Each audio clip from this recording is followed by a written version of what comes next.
My name's Anna Dunbar, and I am a final year PhD student at the Institute for Energy Systems. And I'm going to talk today a little bit about my research on energy storage, and hopefully explain a little bit about how engineering research can be applied to business models and to market and policy regulation.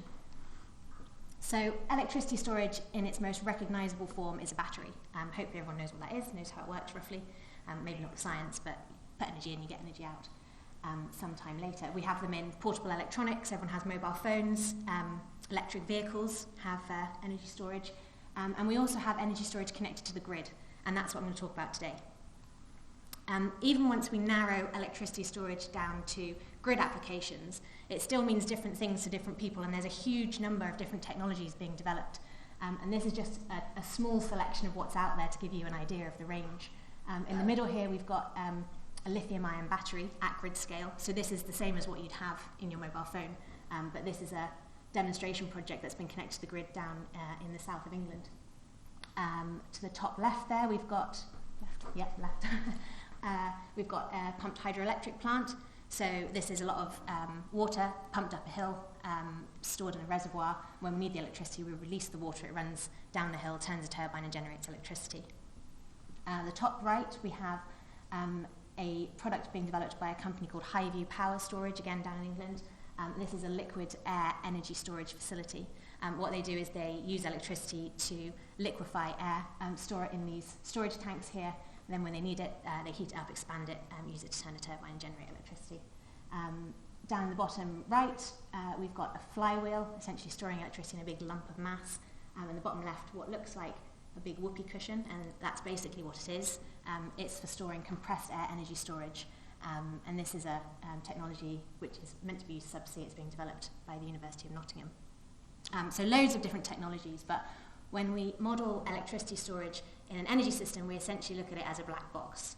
You put electricity in, and some period of time later, you get a smaller amount of electricity out. The reason it's smaller is you get conversion losses, and you also have some self-discharge from electricity storage. And there's constraints on this box, so you have certain charging rates, discharging rates, and you have a certain amount of capacity that the box can hold. And when you look at it like this, you kind of think you're not really getting that good of a deal. You're paying for your electricity, you're paying for your electricity storage, and what you're getting out is less electricity, so you're losing something somewhere. So there must be some benefits to be had. And the benefits, the most obvious ones, come from integrating renewables with the electricity system. So renewable electricity is variable. There's no getting away from that. When the sun doesn't shine, you don't get solar power. And when the wind doesn't blow, you don't get wind power. But you could do if you integrated these technologies with energy storage. But that's not the only benefit that you can get from storage. People quite often forget in the energy debate that in addition to renewables being variable, demand is also variable. And this shows typical demand in the UK across a week.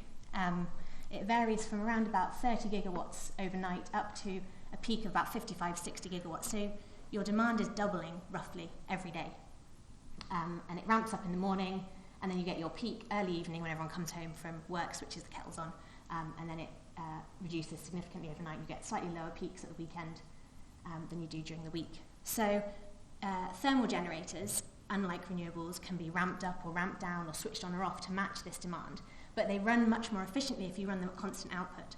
So if you could use your electricity storage to flatten this demand curve, then effectively you can run your generators at much more efficient levels. So you reduce your fuel costs, you reduce your carbon emissions, and in addition to that, if you can just meet your average demand around about 45 gigawatts, say, rather than having to meet your peak demand of 60 gigawatts, then you'd actually have to install a lot less generating capacity. So there's a lot of savings to be had there. And the final savings I'd like to touch on are savings to the transmission and distribution networks. And these are essentially like the highways for electricity. So we have transmission networks which transport electricity from generators over long distances at high voltage, and then we have the distribution networks that deliver electricity at lower voltage to households. So like roads, if you try and put too many cars on the road, if you try and put too much electricity through the transmission distribution networks, you get congestion. And this has quite serious consequences. There are really high penalties to be paid if you can't deliver electricity to peak demands. So if you were to place electricity storage at strategic places around the electricity network, you could significantly reduce your costs of infrastructure and having to pay for installing more of these network cables. So, all in all, lots of advantages, and there's lots of money to be saved. And it's been estimated that by 2050, electricity storage could bring savings of up to £10 billion a year to the electricity industry in the UK. And the UK have recognised this, and the UK government in 2012 designated electricity storage as one of 8 great technologies in which we would lead the world. And since then, we've committed over £80 million of public funding to UK R&D.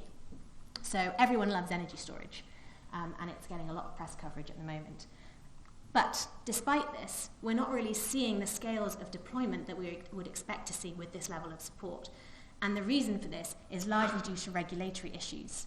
One of these I'd like to touch on is the fact that electricity storage is designated as a generator, and transmission distribution network operators who potentially have a lot to save from electricity storage are not legally allowed to own generating assets. So there's lots of funny little regulations like this that are preventing access to the market for energy storage.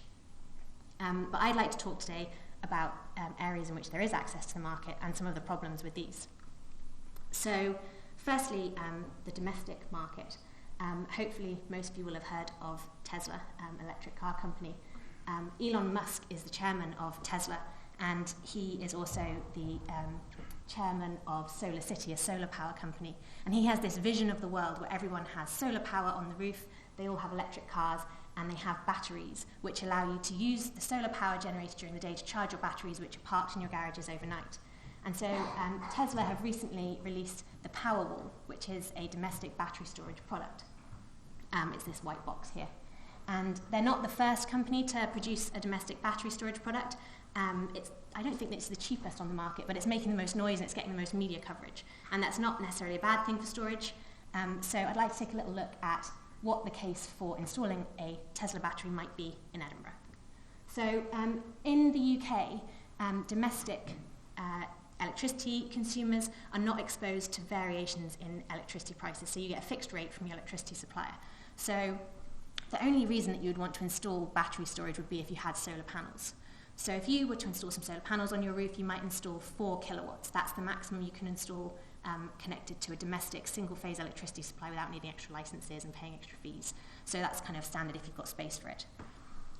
So on a cloudy day, you are not generating much from your solar panels, so you're using all your electricity from the national grid. And you have an electricity meter, and that records how much you use from the grid, and you're charged accordingly.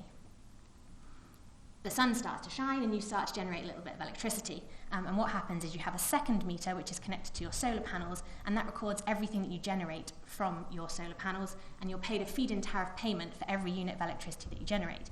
And that level of payment is set by the government, so you get that income from that. Now, you can use the electricity you generate in your house, but it might not be quite enough, so you might also be using some from the grid, and that gets metered separately, but you'd make a little bit of saving on your electricity bills. If it gets really sunny, or you stop consuming so much electricity, you might generate more from your solar panels than you can actually use in your house. And at this point, you start exporting your electricity to the grid.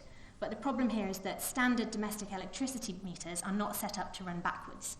So no one's recording how much electricity you're exporting to the grid and how much you're using in your house. All that's being recorded is how much the solar panels are generating.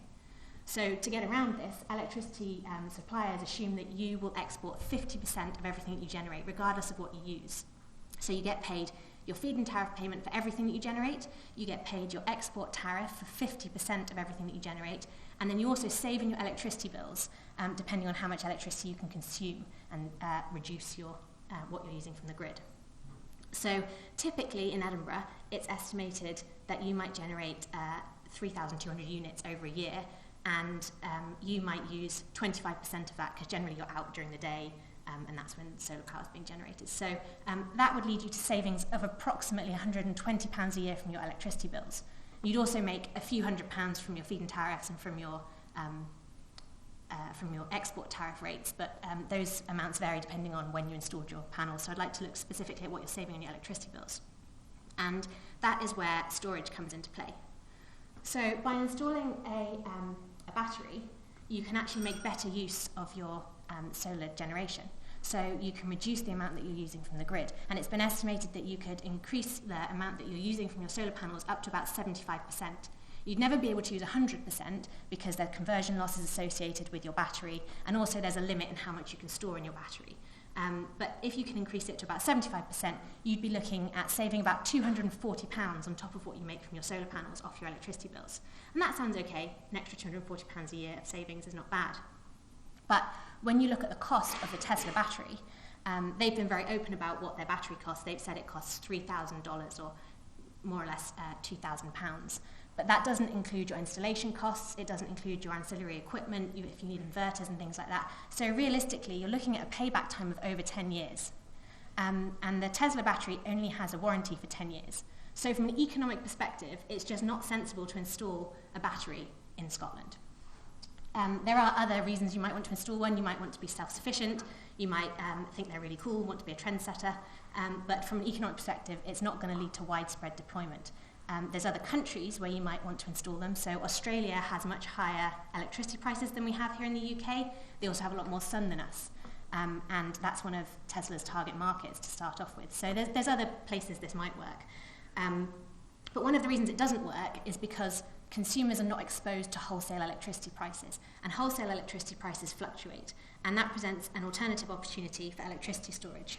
So I mentioned earlier that demand varies throughout the day. So this graph shows at the top in red, we've got demand on the power scale on the right-hand side, and underneath that is plotted in blue the electricity price, and that's on the scale on the left-hand side. And you can see that the electricity price varies from quite cheap overnight, and then it peaks during peak hours, and that represents scarcity of supply. So when electricity is scarce, it costs more, and this is the wholesale market.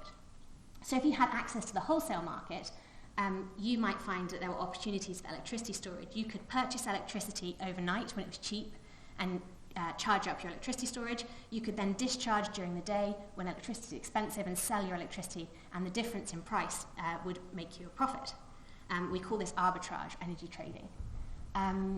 And that looks like a good opportunity. So if you look at the numbers and calculate how much money you could make over a year and compare that to the cost of storage, sadly, you come to the same conclusion that you can't make enough money to pay back the cost of your storage device.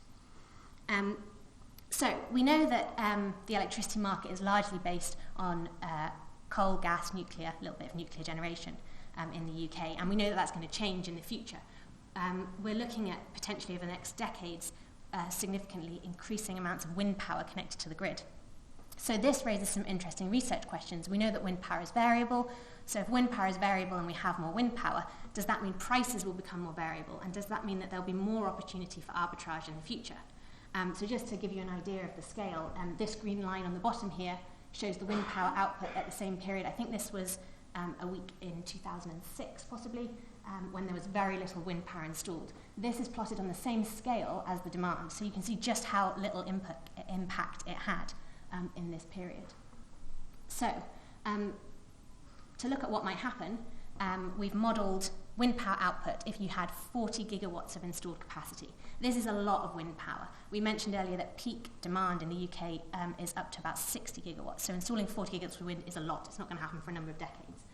But this might be what your profile of wind power output might look like, the top graph here. So this is over a 2-week period. You get some periods here where it's very windy, you get lots of output. You get some periods here where there's not much wind at all, and you get close to zero output. And what that means for electricity price is shown on the bottom. So we've got the simulated electricity price shown in blue, where we have no wind power in our system, and then the same simulation run with this amount of wind power, 40 gigawatts installed in the system. And what you actually find is that during these periods where you have high wind power output, you actually suppress your electricity price peaks here. So you're contributing to oversupply of electricity during these periods. And what that means is you suppress your price peaks and you get a flatter electricity price profile. And what that means is there's actually less opportunity for arbitrage if you have more wind power in your system. So what we find is the more wind power that we install, the less money that we can make from arbitrage. And this is the Catch22 for electricity storage. So we know that if we have more wind power in our system, there's more benefits that storage can bring. There are more savings to the electricity system. But because of inadequacies really in the electricity market, you actually make less money from storage in these situations. And it points to really failures in the electricity market in rewarding the true value and flexibility that storage can provide. So that's the end of my talk, and I hope I've given you a very brief whirlwind tour of electricity storage and shown some of the ways in which engineering research can relate to policy and market regulation. Thank you.